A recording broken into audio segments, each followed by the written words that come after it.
Hey everyone, I'm back to continue my conversation. Now, I'm going to include this in my JodyVision playlist because it does seem to tie in with my overall conversation. Because as I share about my visionary state experiences and me wanting to meet this guy, Bill, the immediate feedback I tend to get is that there seems to be something terribly wrong with me and I should seek professional help. And so I do realize how crazy this looks at first, and of course that's why I'd really like to explain myself and clarify what my experience has been and what my understanding has become. And so as a result of all this, I've had to learn a lot about mental health and stuff like that, just to like figure out my problem, so I'm not like a scholar or anything. I didn't go to college for this, but there's a lot of free information available in the form of books and videos online and stuff. And one of the things I've been learning about over the past few years or so has been narcissistic manipulation slash abuse. Just when it's the crazy making behavior that some people have, that it makes other people crazy if you're involved with these people. So I've been having to learn a lot about this, and so here's the way it's become an advantage. Okay, is so I've been working at this job where I kind of knew the lady didn't really want to hire me, and she let me know when she hired me that like, she didn't say it, but I knew she really didn't want to hire me. She tried to act like she had doubts, like if it doesn't work out then we'll part ways kind of message. And I don't hear that from every place, but the place before that, the lady said something like that, and then I thought I was being hired, but then she found somebody else, and then I lost the opportunity. So I felt like it was the same message, like, we're really looking for someone better, And so in order to make me feel like I can't do my job, this way it'll be easier to get rid of me. But what a lot of companies do is they kind of convince you that that you're not meeting their needs for some reason. And if for some reason, like in this case, I just felt like, okay, so this is the kind of company where they like to have a high turnover rate and give people just a little bit of work, and that way none of these people will ever apply for unemployment and stuff like that, so you don't have any such liability. Whereas if you're creating too many full-time jobs for people, that's actually harder on a company's budget in the long run, right? So it's not a good idea to have someone like me who wants full-time work trying to pay bills and rent and all that stuff, where these people in the age bracket are like, their need set is different than mine. Like, they don't really need the money as much. It's like, it's just party money for them, like, so these people will call out and skip work because they don't mind losing a day's pay, which could be at least $100 or so, right? Good pay. So anyways, it was an unhealthy work environment. It's very passive aggressive, and it was just driving me crazy and making me upset and angry. And so at some point I realized, you know what, I may have to quit working here, because this lady seems to be turning all of her other employees against me, and turning me against them, because I could just tell by telling me stuff like, yeah, well, blah, blah, blah.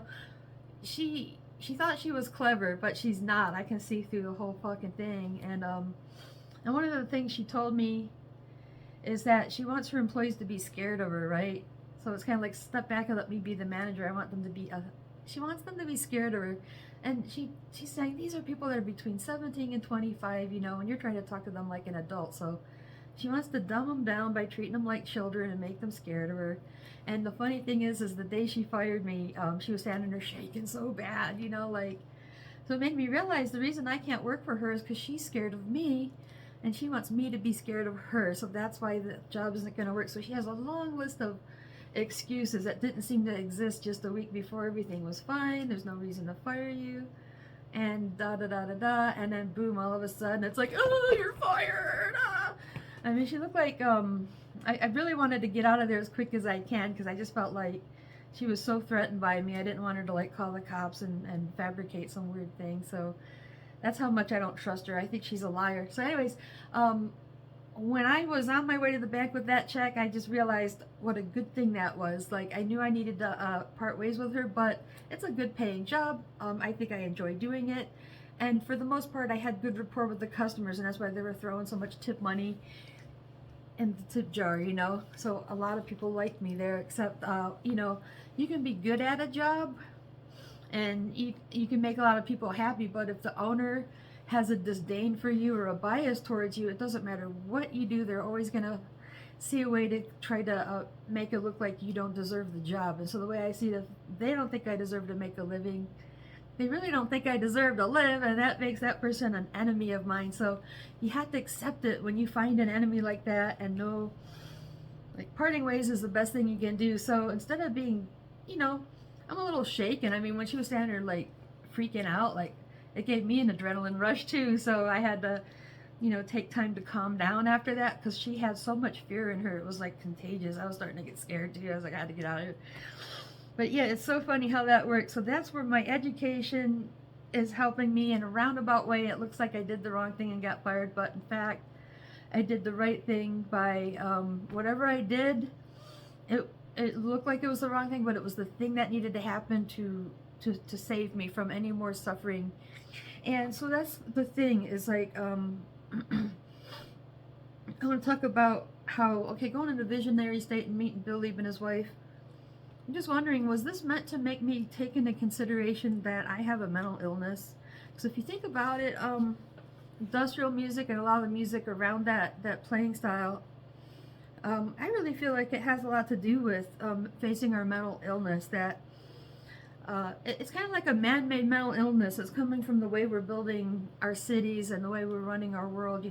Like when you're having to go to work and having to go through the public education system, and then it just trickles down to the way we run our house. So we're in we've been in the middle of a cultural revolution, since the middle of the 1900s, right? Especially since the psychedelics have emerged, and there was a kind of a counterculture. So I think, we had the Beat Generation. Those guys were like a counterculture that I kind of consider them more of an intellectual counterculture, but then the hippies are kind of more of a spiritual counterculture.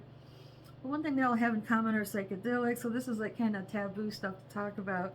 But this is the music that I was brought up with, and I feel like to some extent a lot of this has to do with karma. Like, I felt like I was meant to be born to a family like this. I was meant to be exposed to this music and this whole philosophy and everything, and be part of this movement. So anyways, some of my earlier videos in this playlist, I've talked about PTSD and industrial music, and I feel like I get confirmation by listening to some of the stuff Genesis Peorge was saying before he died. Is he really hated it when he flatlined, because then he would have like PTS from his past lives, right? And now I say he because he still had a dick when he died. Like, he did have, fake boobies at some point and all that. So for those of you who want to correct me, as far as I'm concerned, Jen was a boy. But he was a very feminine boy, He was, some people are just, like, I kind of relate to Jen. Like, I'm not, like, super masculine, but I'm not extremely feminine, and I could care less, and, but I'm not going to go to the extreme. So he went to the extreme to look female. I'm not going to any extreme to look male or anything. I just like jeans and flannels. I'm kind of dressed like a boy, except for my pink hat, so I just left a touch of femininity there. But there's somebody I can relate to for such reasons. And I felt like, I had that notion already, and when I heard him say, I'm like, oh, that makes a lot of sense. So who knows, maybe, that's where, Billy was just the person that, like, cross paths with me.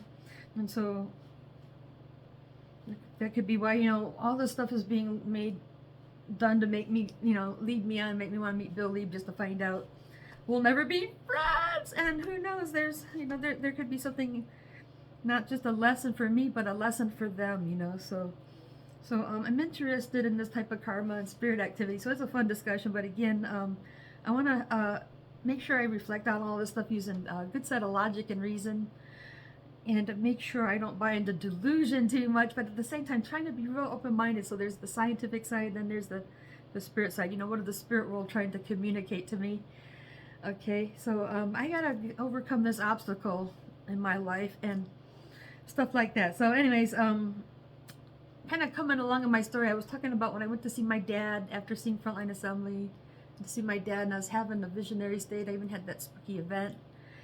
But I think I learned some important things about my life, because and I had a conversation when I was alone with my mom, my grandma on my dad's side, and that's when she explained to me how my dad was thinking about leaving my mom to go be with another woman, but the last time he had sex with her, her birth control didn't work, and so they had to call, he had to marry her. 'Cause, I think he loves her and everything, but you know, maybe all these years, so to me, I feel like all these years, my dad could have been thinking, I could have been with a better woman, because that's the kind of language I heard. Like, I could have done better than you. You know, you're fat, ugly, stupid piece of shit. I could have done better than you.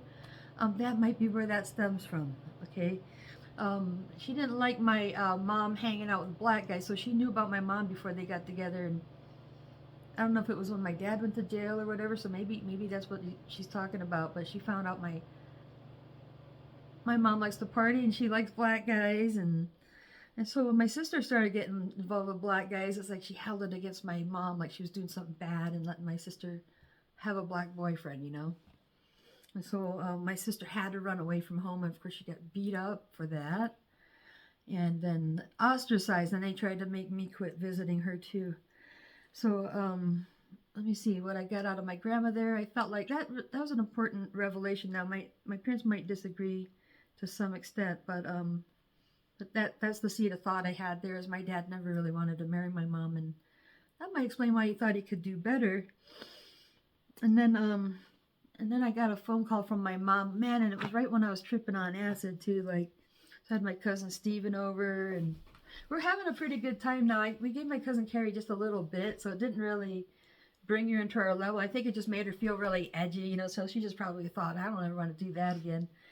So she really didn't experience it that much, but yeah, it seemed like we're having a good trip. We're listening to some music and maybe smoking some pot, and it's just the three of us. And my mom kind of spoiled it, but maybe it was an important revelation that I needed. So she called up and she started going on, like, she sounded like she was drinking and crying and just telling me how they've always treated her like a fucking asshole. And she's like, Jody, you're a scapegoat. You know that, right? And she said a bunch of stuff about how things are going. So I mean, that was an important revelation. I think she tried to tell me that before, and I didn't really know what that word meant, but she probably knew that I've been suffering, and she wanted me to understand it. And just, you know, your father just never really wanted the responsibility, you know, of being a father. That's the whole problem, you know. And so he's taking it out on you like it's his own, you know, he's being hard on himself, so he's being hard on you. So she was trying to tell me some psychology, even though she was a little bit under the influence and just crying away. And of course, I'm tripping balls. And but I do remember the conversation, and I was getting so sick to my stomach. And I told my mom, I said, "Listen, Mom, I'm really sick to my stomach. I got to run to the toilet." And I just got stuck in the toilet, and then my cousin Steve hung up the phone, and it just, but you know, I think that was an important revelation, and I don't know if it was the same night, you know, but I'm gonna lump it in because my cousin Steven apologized to me. Because he found out we're not blood relatives, and he used to try to bring up sex with me. And so I'm just gonna say that's kind of where I was talking about in my other video, the I'mSoSexy.com. I just feel like I don't really enjoy sex, and it's something that I laugh at. So I can kind of understand why you don't want children talking about sex at too early of an age, because you need to have a lot of respect for it. I mean, that's like the very thing we need to reproduce, you know. Like, if everybody's life is important and significant, then we should be super careful. It's more like, and I hate to support making new laws, but it's like, okay, you gotta get a license just to drive a car. You gotta get a license just to catch a fish. You'd think you'd have to get the license to get married even, right? Start a new business. Everything takes a license, but you could just have kids at random with no license or anything, right? I think that's the biggest decision anyone could make in their life, is bringing a new person into the world, right? So that's where, again, maybe we should take it seriously, and that's why to some extent it's taboo to jump into it too early. But then there's always been a part of me that felt like, well, it's our natural right to be able to have sex, and no one should make us feel ashamed of it. So, you know, for one thing, we shouldn't be taught to be ashamed of our natural desire to reproduce, but to respect it, right? So maybe I lost respect for sex and became too open-minded about it, to the extent that it's, you know, I did have to get an abortion at one point, but most of the time it just seems like an unpleasant experience. I just kind of regret it. And then there's been a few times where I could say it was a more enjoyable experience, but I've never really experienced on the level of, I feel like I'm making love to somebody that I'm in love with, you know. I've really taken it to that level. If anything, right, sex is like the next best thing to, like, oh man, I gotta take a shit, and then when you're done, you're like, whew, that's a relief. Nothing personal whatsoever, right? Just a cold and unpleasant experience. So that's where, like, maybe some of these things that have affected me. So I appreciate the apology, saying I'm sorry I brought up all this stuff with you. Like, even though we're not related, it's still in his eyes, well, maybe he was wrong and he shouldn't have, tried to bring me, or my other cousin as well, tried to bring me and her into these conversations, or make any such request towards us, tried to ask us for it, right? But yeah, he's the one that he used to be like, I just remember one day at the canal, he came up and he was going, pussy juice, pussy juice. And I think my mom was nearby. My sister's like, Mom, did you hear that? Stephen was kind of mean, by the way. I felt like I should, while I'm at it, mention that he played rough, and one of his funny little things he liked to do was like hold me underwater till I thought I was gonna die and then let me out. And I didn't tell on him for that. It was kind of a borderline thing. Like, I felt like he knew when to let go. But so that's where, like, maybe at some point he just didn't respect us. He didn't respect our lives. So that's where he didn't have a problem, making requests or making, comments about our pussy juice or whatever. So I appreciate it once again if he's apologizing and he saw something wrong with that. But, someone like my father, or a lot of times, people have done you wrong, they don't really want to take accountability, and they'd rather find justification, like telling me, he's never really done anything that isn't proper as far as like punishing your kids, and that, like, I was a bad kid and I was a big brat, so I really deserved everything I got, right? So you can't really come to somebody like that and have a conversation about, we should really talk out our past. You can't do that. You can't, you're not going to get anywhere with that. So that's why, like, you say, why are you making a video about this? Why don't you keep this private? Well, again, I kind of think it's part of my healing and it's part of my life story, and I think it answers the whole, how come you're crazy? So this is kind of normal stuff. A lot of people go through this, so it's not unusual. I'm not really, and I don't want to, like, make accusations that aren't true, but it's just, my point of view, my experience in any case where I talk about something that might hurt somebody's feelings, but, people have absolutely had no problem hurting my feelings. And as soon as I talk about what they did to hurt my feelings, they play the victim. And that's all part of narcissism. So that's where I learned a lot about narcissism, reflecting on my life. Like, in fact, the family I come from has a narcissistic system with my grandma at the top. And it's the stuff she's saying to my dad that was help adding to his grief and anger. So in a roundabout way, she may not realize she was doing it because she's a good person and stuff, but, like, she's probably adding to his frustration. I think a lot of the whoopings and things come from her, kind of fueling his anger and making him regret his decision, to have sex that one last time when the birth control failed, and, just really regret his decision.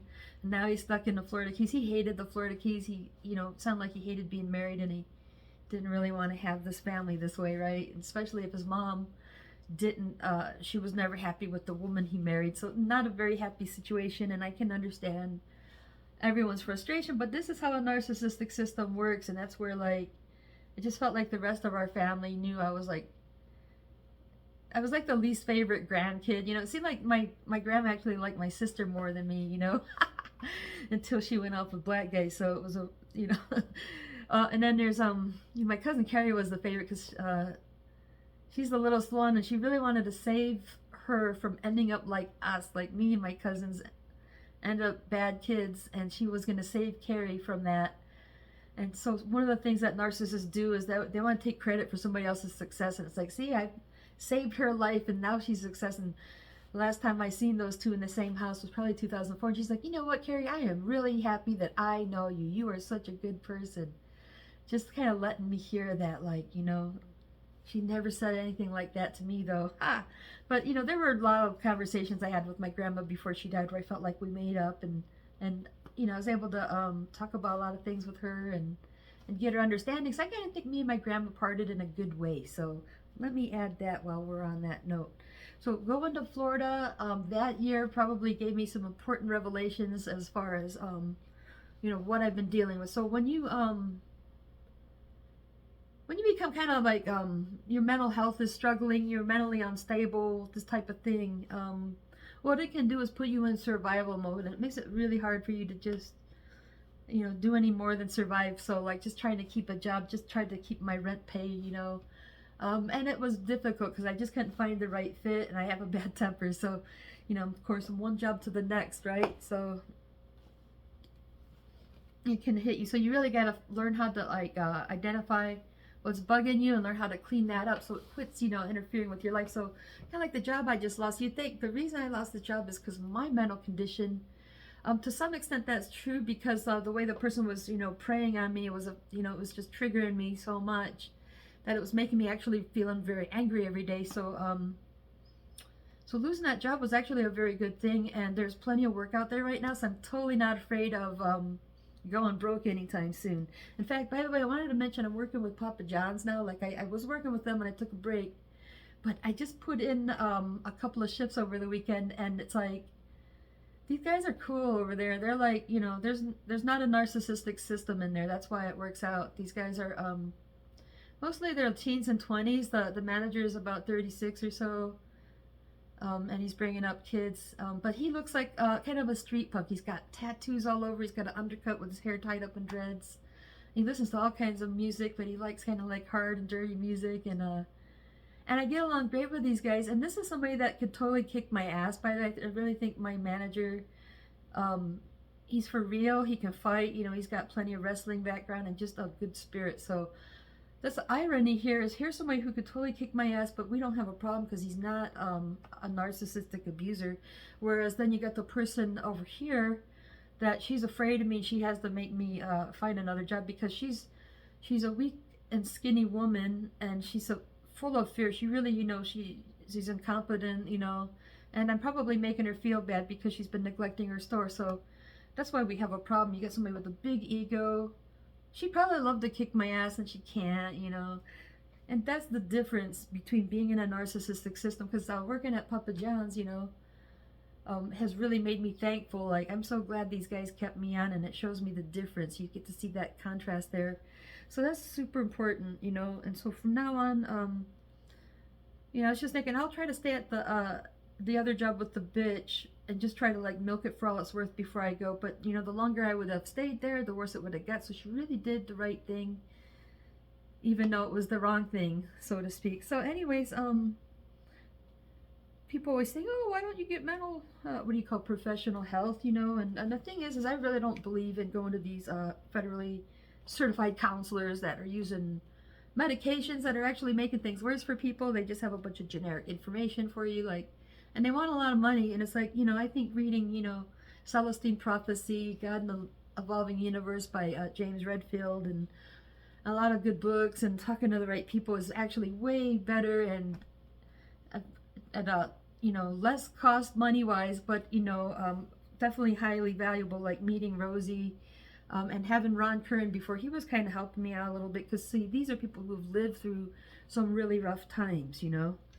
And then coming to Rosie because she's also clairvoyant, and I needed, I felt like I needed her to be my counselor and spiritual coach. And so she's an art teacher, and she's had martial arts, married to the, I love to brag about the fact that she was married to the America's first Zen Buddhist monk to run a monastery. So, you know, these people, you know, even though he dropped out, it just goes to show how seriously they were. These guys were the kind of hippies that were helping bring in the Vedic knowledge into the country, see. And so I come up here to live with her kind of to get a spiritual education. And and so I actually have a picture now so I can share who Rosie is. So I finally found the frame. This was a picture that was printed out on a piece of paper, and I almost threw it to the trash. Like, what am I going to do? And I'm like, I know.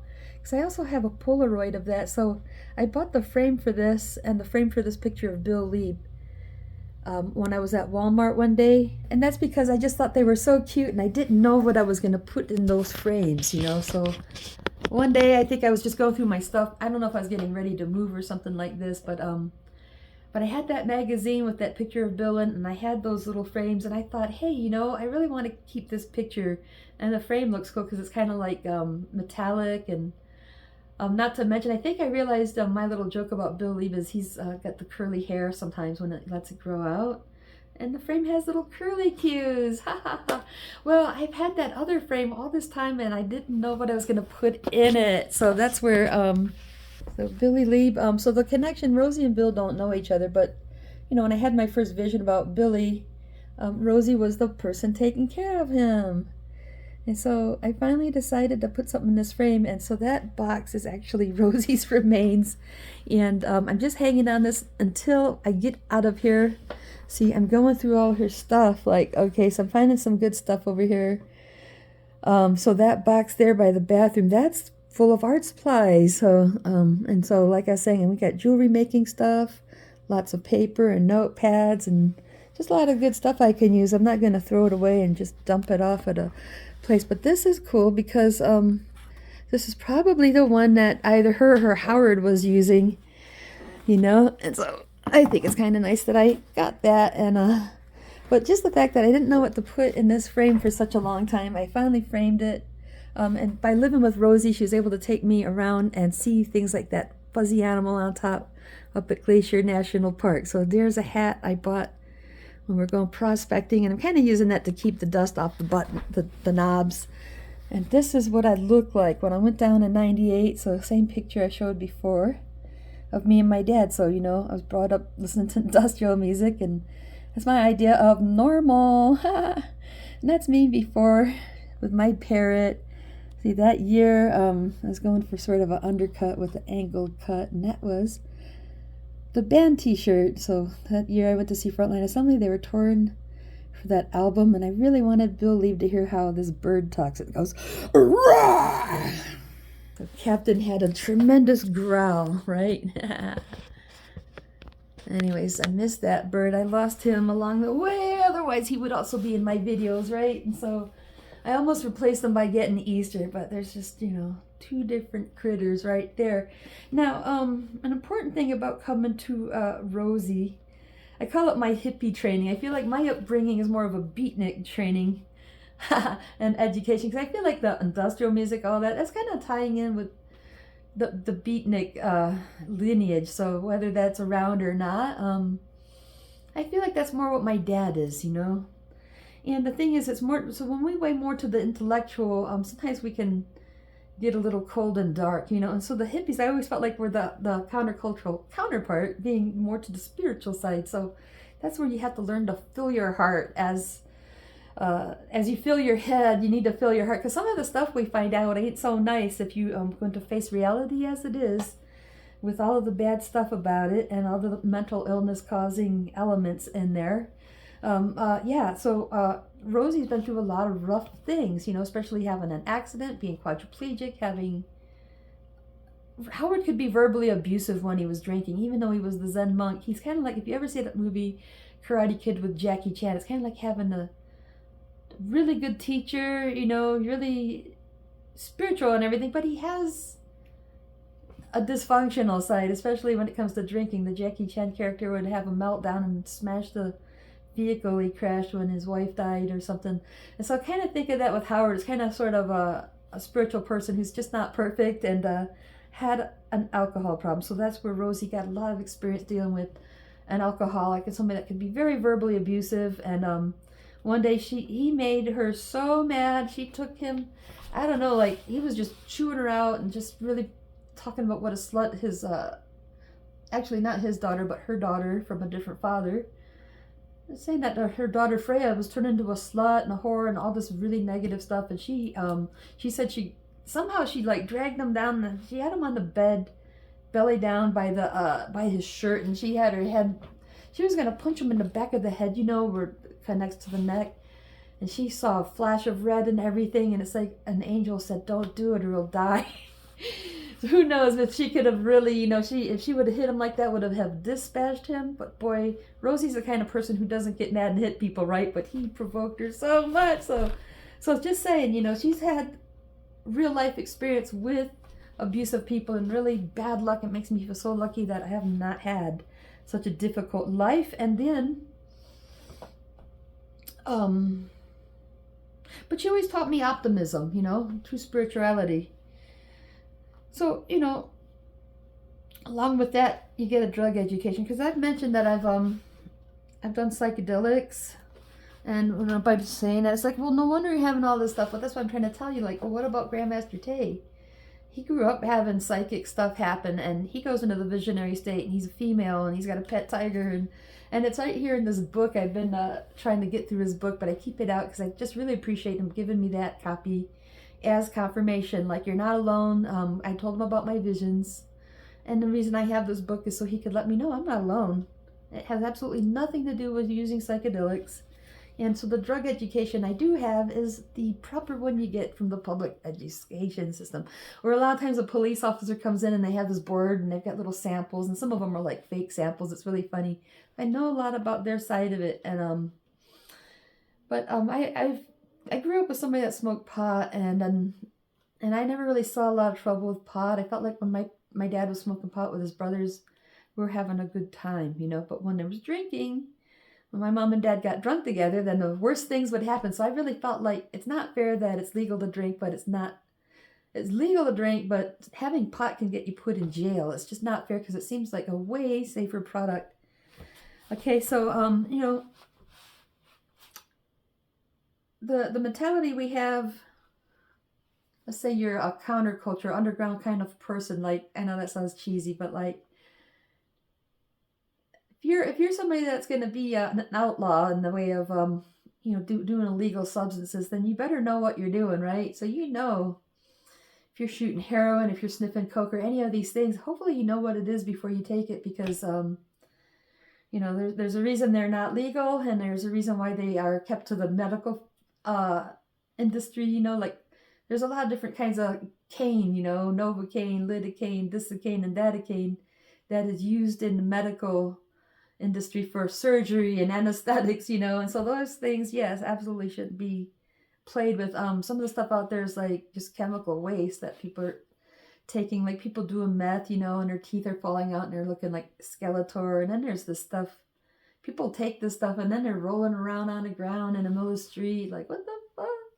But stuff like pot and psychedelics, it seems to go to the opposite extreme. It takes you into, now pot, not necessarily, I mean, it's part of the psychedelic family, but when we're talking about psychedelics, like taking LSD in the true sense, not street, like they sell rat poison, I don't know what the hell, like some of it's not LSD at all, and that's why you shouldn't do street drugs, because it might not be pure, even if we're talking about coke. I mean, stuff like pot, you know, they can't really, the worst case scenario with pot is if the government came and poisoned it so they could, you know, make everyone sick for being illegal, participating in illegal stuff. But anyways, as far as stuff like that goes, you don't want to condone that. If you're going to do it and you're a responsible user, first of all, you know what you're doing. You don't recommend it to other people, and you don't encourage it. Okay. So there's a saying that you're going to do what you're going to do. You can't really stop people from what they're going to do, you know. So as far as the psychedelic stuff goes, it is part of it's kind of American as apple pies, they say, you know, that the discovery of psychedelics and the counterculture, like the Beat Generation, the hippies, it's all part of a cultural revolution. That doesn't necessarily mean you should take drugs, but it's because what it's doing is it's like taking down boundaries, and it's letting you look at society in a third person perspective.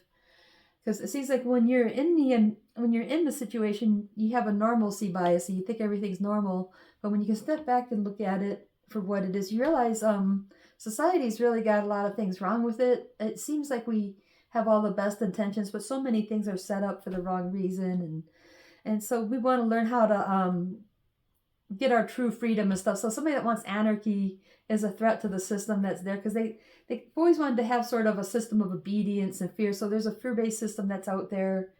We're moving out of a slave and master paradigm and into more of a true anarchy, which just means there's no slave and master. So if we just switched off the system we have now, like let's say we don't have to worry about, like, you can do what you want and the cops aren't going to come, that would make chaos right now. So that's why people confuse the term anarchy with chaos. But it is really, it takes a lot of self-evolution. Like, everyone in the world pretty much is going to have to agree to quit doing criminal activity, right? So just as a thought, you know, this is what is really important, not taking drugs, but the revelation that the society we're in is making people mentally ill, and it's making people suffer. And it's really hard to look at why that is. But so when we talk about who's been hurting us, or how things have gone in my personal life, I want to people take into account that some of the stuff I'm talking about is super normal. A lot of people experience this, and it's kind of a result of bad social engineering and stuff. So that's why we have stuff like industrial music. We're looking at how the military-industrial complex is influencing our daily lives. And so, they're sending us back veterans that have PTS. So, my dad and his brothers had to put up with his, so my grandpa and my dad's oldest brother, harassing them and bullying them and physically beating them up, because they're gone crazy. And then that mentality is in our factories and stuff where people just really hard on each other. And so my grandpa's also been a factory worker. So this type of culture makes people mean. So we're evolving right there in front of our eyes. Maybe not everybody, but some of us are like, hey, we're going to end that. So that's our solution. So I don't want to make this video too long because it takes me all day. Otherwise, I've got a lot to say about this subject. But really wanted to touch on going to Florida might have been 98. That Christmas might have been an important revelation. And it's just interesting how it times in with, I'm being set up to meet Bill Lieb. I'm being called crazy. But then it's like, well, here's why you're crazy. But the solution is by, if you can start to understand psychology enough to understand how you're being impacted. So it's not like I'm doing something wrong, but some of the stuff that has happened to me has affected my mental health, and then it has a bad cycle because then it makes it difficult for you to get along with other people, and then also makes it difficult to make a living in a lot of cases. So it can have a negative domino effect, and if you don't catch the problem, it will keep going. So it's not about dwelling on the past and feeling sorry for yourself, but when you can figure out what your problem is, then you can start problem solving. And again, having a friend like Rosie, having people where I feel like with her true life experience and a lot of the knowledge she had to share, I think I've come a long way. I think it's kind of like I can appreciate my life for its hardship, and instead of regret it, instead of have something to blame, because sometimes this brings about character building. It's kind of like the idea of the philosophy of the belt system, going from white to yellow and so on, being like this plant that's starting from a seed. Now, in order for that seed to grow, it needs to be dunked deep in the dirt, That's where that seed's going to grow, because when you're in the dark, then you're going to be reaching for the light of day, right? And so also, like the lotus, another beautiful symbol is they need a muddy pond to grow really well, and the more mud, the better, right? So sometimes the struggles in our life are going to give us, you're going to find strength to deal with that. It's going to give you valuable character building. Unless it's too much, then it could actually, like a good friend of mine, Scott, a close friend of mine, it hasn't always been a good friend. His upbringing was pretty rough, so his life was probably a lot worse than mine in comparison, and he's in prison now because he had anger issues. So don't want to end up like Scott. So instead of buying into temptation, sometimes I'm just tempted. I think a lot of us feel tempted to just, you ever see that UFC slap, just whack? Yeah, so that's very tempting, but it doesn't make anything, it doesn't help anything. But when you reach that point, they say the more it hurts, the more you just smile. So that's the secret to Shaolin. You got to start recognizing these people that are out to punish you. Okay, step back and look at who it is. This type of understanding, there's a lot of narcissism around us, and it's in varying degrees. Some of it you can work through, some of it you walk away from. So anyways, just wanted to share my understanding of like, where's my mental health at? I've done other videos. I've definitely been through a lot, but I really think since I've come to live with Rosie, I got to thank her for helping me get through a lot of healing. I'm not through healing, but, sharing out these stories, going through all this stuff, I appreciate everybody who's listening and being part of that process. You have a great day, and I'll talk to you soon.